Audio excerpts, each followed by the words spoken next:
किस्मत में मेरी। जी अस्सलाम वालेकुम, मैं फौल अब्बारी। मैं इस टाइम पहुँचा हूँ लाहौर में, और लाहौर में मियानी साहब कब्रिस्तान में।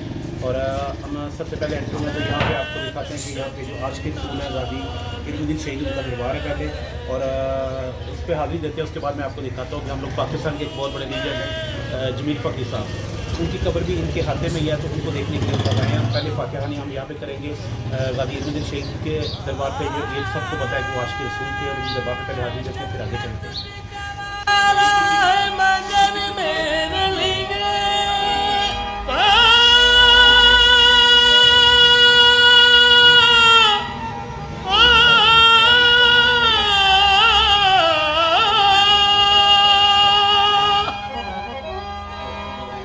जन्नत में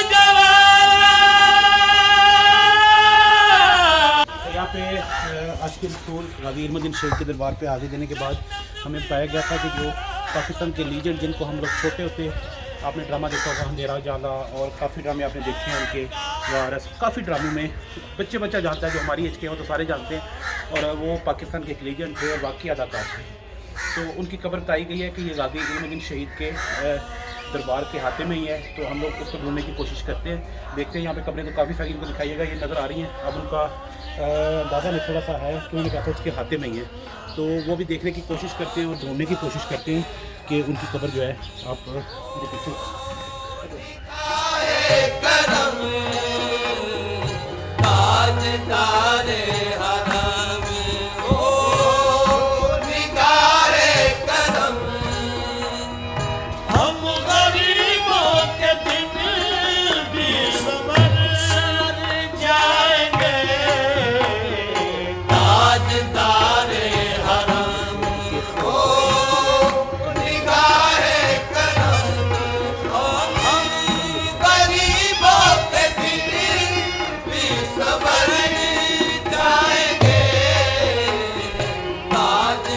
काफ़ी सारा एरिया देखने के बाद हमें जो यहाँ पे जमील फ़खरी साहब की कब्र जो है वो मिल गई है।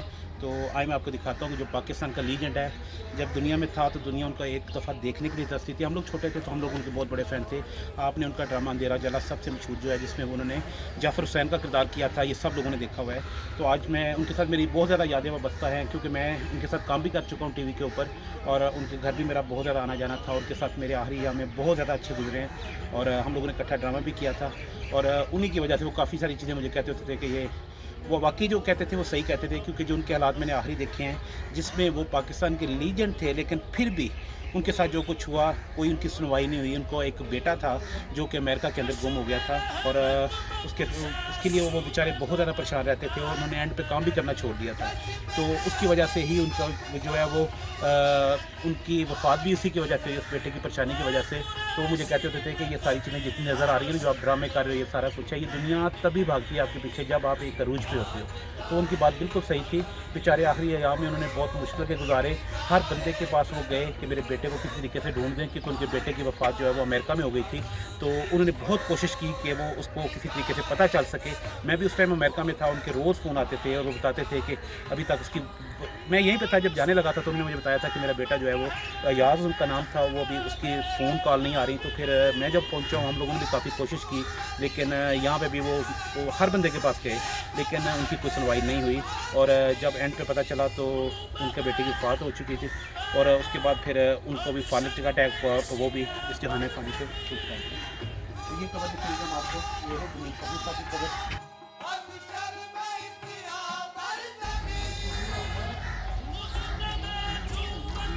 जमील फ़खरी साहब इस तरह के इंसान थे कि अगर ये पीटीवी में दाखिल होते थे ना, तो गेट से लेके अंदर जाने तक उनको घंटा लग जाता था, क्योंकि उनकी आदत इस तरह की थी कि उनकी हंसी की आवाज़ बाहर तक आ रही होती थी। मेरी खुशकिस्मती है कि इतने बड़े लीडर जिनको हम लोग शुरू में बचपन में देखते रहे, उनके साथ मैंने एक ड्रामा भी किया था जिसका नाम झील था। और उसके लिए रिकॉर्डिंग के लिए जब हम जाते थे तो वादिया सोन में जाते थे, और उस रिकॉर्डिंग में उनको साथ मैं ही लेकर जाता था अपनी गाड़ी के ऊपर। तो उनके साथ इतना ज़्यादा प्यार हो गया था कि हम लोग एक दफ़ा जा रहे थे वादिया सोन में, तो एक जगह पे दुकान का नाम लिखा नज़र आया, जमील फ़खरी। तो मैंने गाड़ी रोकी और मैंने उनको जमील फ़खरी साहब को बताया कि दुकान का नाम जो है वो जमील फ़खरी लिखा हुआ है। तो वो कहने लगे कि इनसे पूछो ये कौन है। तो मैं अंदर गया, एक बाबा जी वहाँ पे बैठे हुए थे, उनसे मैंने पूछा कि ये जमील फ़खरी साहब कौन है। जिसके नाम पे आपने दुकान रखी हुई है, तो उन्होंने कहा जी कि ये मेरे बेटे का नाम है और हमने अपने बेटे का नाम ड्रामा देखने के बाद रखा हुआ है और उस दुकान का नाम भी उस बेटे के नाम पे नहीं बल्कि जो टीवी के अदाकार हैं जमील फ़खरी, ये उनके नाम पे रखा हुआ है।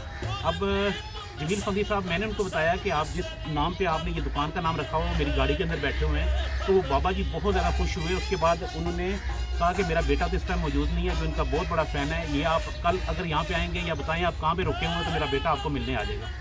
तो दूसरे दिन हम लोग दोबारा वादिया सोन में रिकॉर्डिंग के लिए जा रहे थे, तो फिर हम लोगों ने तकरीबन 11-12 बजे गुजरे वहाँ से, तो वो लड़का जो है वो वहीं पे खड़ा था सुबह का आके कि हम लोगों ने यहाँ से गुजरना है।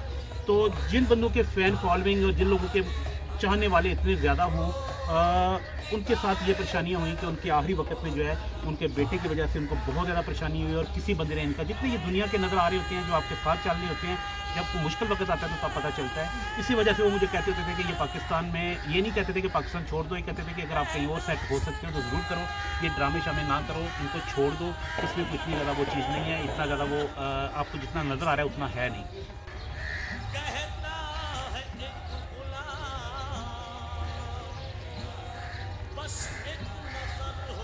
एक जमील फ़खरी साहब को, इनको शुगर के मरीज़ थे, तो डब्बा इन्होंने गोलियों का इतना रखा होता था तो परहेज़ नहीं करते थे। तो इन्होंने क्या करना कि मुझे फ़ोन करना और मुझे कहना कि आती दफ़ा कुछ है ना घर में मिठाई ले आना। तो मैं यहाँ मिठाई ले जाता था चोरी, और ले जा के इनकी जो वाइफ़ हैं उनसे चोरी जाके इनके बेड के नीचे रख देता था या इनके सराने तकिए के नीचे रख देता था। तो वो फिर ये चोरी जब इनका दिल करता था, खाते गोलियाँ बाद में थे लेकिन इनको शौक़ होता था कि मेरे को मीठा खाना है। उसके बाद इनको एक जो साग का बड़ा शौक़ होता था जो कि मेरी वालदा पकाती थी, तो मैं इनके लिए लेके जाता था स्पेशली साग। लेकिन ये होता था बाद में कि इन्होंने फ़ोन करना कि साग पका हुआ है, तो मुझे नहीं मिलता था साग, अगर अम्मी ने नहीं पकाया हुआ तो मैं मिचल्स का एक डब्बा आता था वो लेता था, उसको लगाता था अपना तड़का वगैरह लगा के, तो इनके लिए लेके जाता था। तो इनको खाने पीने का भी बहुत शौक़ था क्योंकि लाहौरिये थे, इनका घर जो है वो मीनार पाकिस्तान के बिल्कुल साथ है गली में। और जब इनकी वफ़ात हुई है, इनके बेटे की वजह से वफ़ात हुई है, इनका बेटा जो है वहाँ पे अभी तक कंफर्म नहीं हो सका कि उसको कत्ल किया गया या क्या हुआ। जी, ये कब्र जो है ये जमील फ़खरी साहब के बेटे अली अयाज फ़खरी वर्ल्ड मोहम्मद जमील फ़खरी की, इनका जो है वो अभी तक कोई वो हल नहीं हो सका कि इनको जो है इनके साथ क्या हुआ था, क्योंकि ये अमेरिका में थे और अमेरिका में ही जो है ये लापता हो गए। और ये 2009 की बात है, 8 की बात है, जब मैं यहीं पे था तो 2008 में मैं एक दिन घर में गया तो फ़खरी साहब ने बताया कि मेरा इनसे भी दोस्ती थी, तो उन्होंने कहा जी जो याद है उसका फ़ोन नहीं आ रहा, उसका फ़ोन बंद क्या आ रहा है। तो उसके दोस्त ने फ़ोन किया तो उसने बताया जी कि अयाज ने कोई गाड़ी का एक्सीडेंट किया है, तो पुलिस ने उसको पकड़ लिया है, कुछ इस तरह का केस था। तो 3 महीने के लिए उसको जो है उन्होंने वो भेज दिया, जेल में भेज दिया है। तो फ़खरी साहब को मुझे कहने लगे कि यार जाके पता करना उसका फ़ोन बंद है। और 3 महीने बाद जब गुजर गए तो फिर फ़खरी साहब का रोज़ मुझे फ़ोन आना शुरू हो गया। मैं काम पे होता था तो मोस्टली मुझे रात को फ़ोन करते थे और रोना शुरू कर देते थे कि यार अयाज का कुछ पता नहीं चल रहा। फिर मैंने पता करवाया वहाँ पे, तो जो उसके साथ लड़का था उसका फ़ोन भी बंद जा रहा था, उसने भी अपना फ़ोन बंद कर दिया था, जिसने बताया था कि इसको पुलिस पकड़ के ले गई है। उसके बाद फिर एक पुलिस वाला जो है डिटेक्टिव वो हायर किया वहाँ से, जासूस उनको कहते हैं, वो सारी रिकॉर्ड निकालते हैं बंदे का और वो बताते हैं कि बंदा कहीं काम कर रहा है या कुछ कहाँ पे है इस टाइम, वो बता देते हैं, वो पता कर लेते हैं क्योंकि एक सोशल नंबर होता है उसकी बेस पर बताते हैं। तो वो हमने पता किया उसको, उसने बताया कि ये बंदा या तो घर के साथ इसकी कोई लड़ाई हुई है, ये झगड़ा है, ये कहीं भी वो नहीं है, इसका डेथ का भी नहीं आ रहा, फौतगी का भी नहीं आ रहा और ये किसी जगह पे इसका रिकॉर्ड नहीं आ रहा।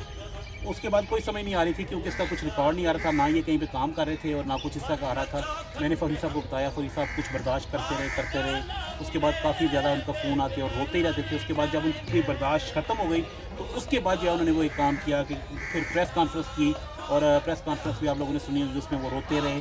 और उसके बाद जो है वो हमारे जो वज़ीर ताला थे तब के मलक रहमान थे मेरा से, उन्होंने फिर इस पर एक्शन लिया। और वो लोग क्योंकि आप जब मीडिया पे आए तो उन्होंने आगे बोला तो फिर लोगों ने आना शुरू किया, फ्रूट स्टार इनके घर में आए, सब लोग इनके घर में आना शुरू हो गए। तो तब जाके फिर उनकी जो भी वहाँ से डेड बॉडी थी इनकी बेटी की वो लाई गई। और जब लाई गई यहाँ पे तो उसके कुछ अर्से बाद ही इनको जो है उसी टेंशन में फालिज का डेथ हुआ। तो ये उनके बेटे अली अयाज फ़खरी की कब्र है, ये भी इसी आते में है।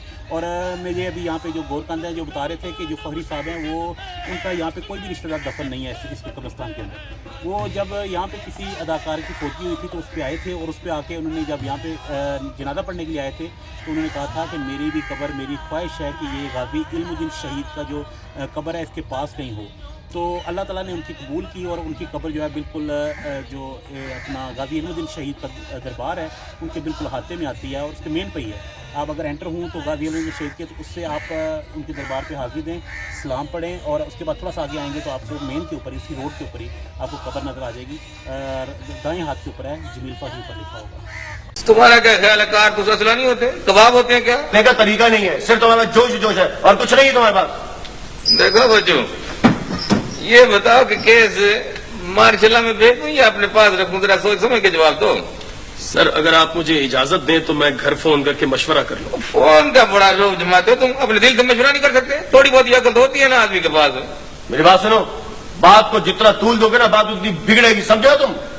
इसकी जाने भला, पढ़ा लिखा है ना बाबूशाहू, तो बाबूशाहू तो मैं 1 सेकंड में खत्म कर दिया करता हूँ बाबूशाहू।